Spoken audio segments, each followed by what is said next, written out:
हुजूर को दफन करके लौटे, तदफीन से फारग हुए, कब्र मुबारक में उतारा, हुक्म पूरा किया।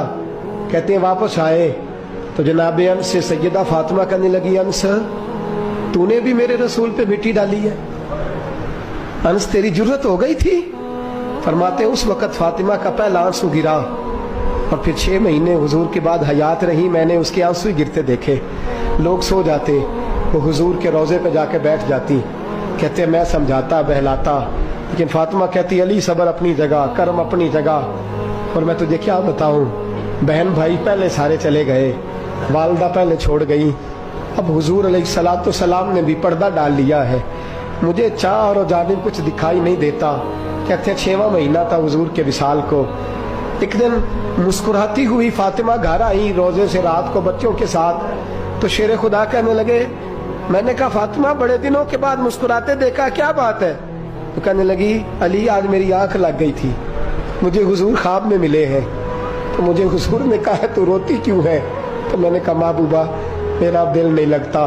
तो फरमाया बेटी तैयारी कर, तू मेरे पास आने वाली है। हजरत अली फरमाते बस फातिमा बीमार हुई, चंद दिन गुजरे तो मुझे बुलाया, कहने लगे अली वक्त जाने का आ गया है, ये अली के घर की है इज्जत अली से सुनते, नबी के घर की है इज्जत नबी से सुनते, वो जिसने मुअज़्ज़ज़ किया घराने को, हुसैन पाल के जिसने दिया जमाने को, जाने का वक्त आ गया है अली।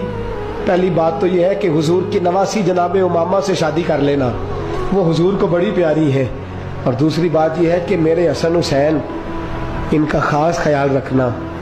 और तीसरे लफ्ज़ कहे तो हजरत अली तड़प के रोए, कहने लगी मैंने वक्त गुजारा है, आपकी हुकूक मेरी जिम्मेदारी थे, मैं इंसान थी भूल जाती थी, अगर मुझसे कहीं कोई कमी रह गई हो तो मुझे रज़ाए इलाही से दरगुजर करना, कहीं मैं हुजूर के सामने जाके शर्मिंदा ना हो जाऊं। शेर खुदा करम अल्लाह ताला वजहुल करीम फरमाते मैंने हाथ थामा और मैंने कहा फातिमा अली का बड़ा मर्तबा था, पर जो तेरी निस्बत से कमाल था वो तेरा ही था।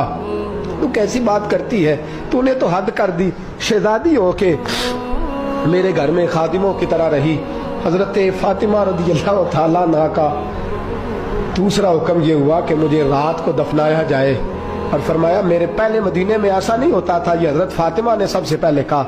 फरमाया मेरी चारपाई के साथ लगा के ना शाखें, चारपाई के साथ तो ऊपर ला के उन्हें ऊपर से बांध देना और उन शाखों के ऊपर एक कपड़ा डालना, मेरे कफन पर भी किसी की नजर न पड़ जाए।